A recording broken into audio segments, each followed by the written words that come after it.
Hello, Steve White, TrekBoy89 for Steve Outs89. I'm just going to read this one out from TrekMovie.com. It's a bit surreal. They have a video of this guy accepting an award, and the article is, watch Strange New Worlds showrunner say series pitch was, what if we just did Star Trek? Okay, so over the weekend, Star Trek Strange New Worlds was honoured by the Hollywood Critics Association with a special award, and executive producer Henry Alonso Meyer was there to accept, where he discussed how the show honours the legacy of Star Trek. The Star Trek universe was also nominated for a couple of HCA awards, but didn't pick up any wins for the night. Meyer's honours Star Trek legacy. The HCA Legacy Award was bestowed on Strange New Worlds for being able to take on a beloved property without relying on nostalgia.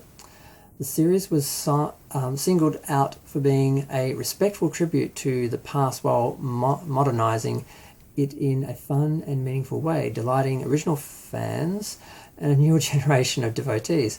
Co-showrunner Henry Alonso Myers was there to accept on behalf of the production, and after acknowledging the stars and members of the creative team, Myers spoke about the show's connection to Star Trek history, saying, "This award belongs to all of them, but it also belongs to Gene Roddenberry because it's his legacy that this award is really all about, as well as the legacy of the many talented people who worked with him, like Nichelle Nichols, who we lost a couple of weeks ago.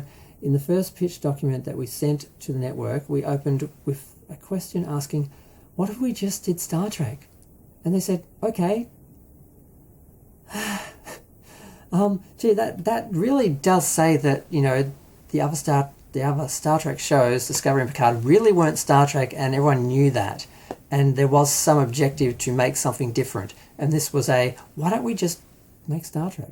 Like, he literally says it. It's kind of unbelievable. Every day in the writer's room, we try to imagine what Gene Roddenberry and his team, who made the original Star Trek, what would they do if they were doing it today? They would use state-of-the-art visual effects, they would ask questions and deal with politics of today, but they would do it as analogy, not directly, they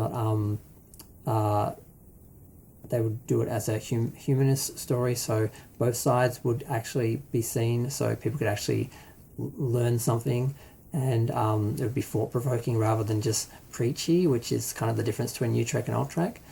Doesn't mean I don't side with the other side, I'm still left, but at least the right had an actual chance to engage in the story and maybe learn something rather than just be told they're horrible.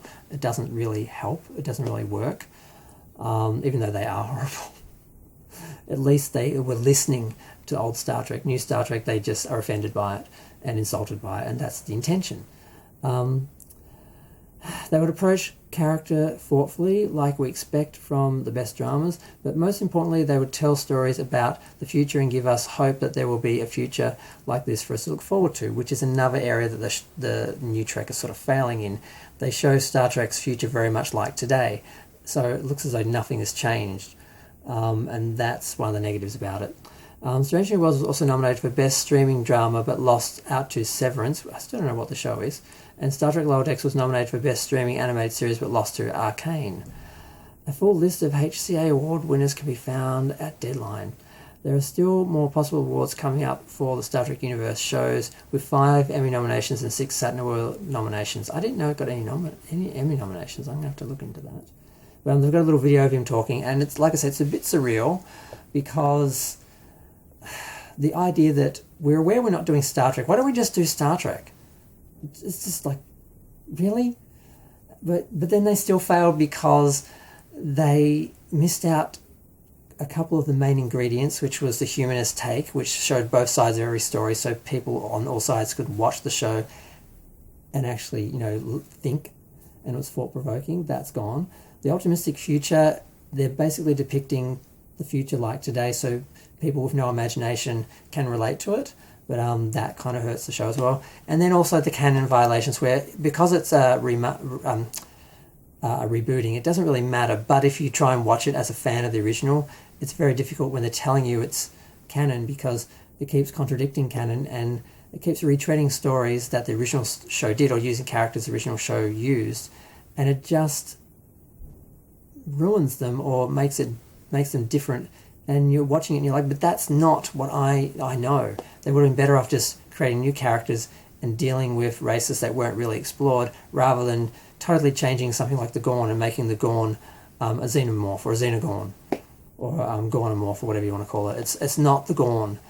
And when you're familiar with the Gorn, you watch it and you're like, this is just wrong. You just feel like this is wrong. Whereas if you're a New Trek fan, you're not familiar with the Gorn, you're going to be like, oh, cool, this is like that Alien movie I saw once or something. Because, they probably watched it once. This is just, it's fascinating on one level. I just had to say something about it. I'm going to go. Feel free to share, like, comment, subscribe. Let me know what you think. Thanks. Bye.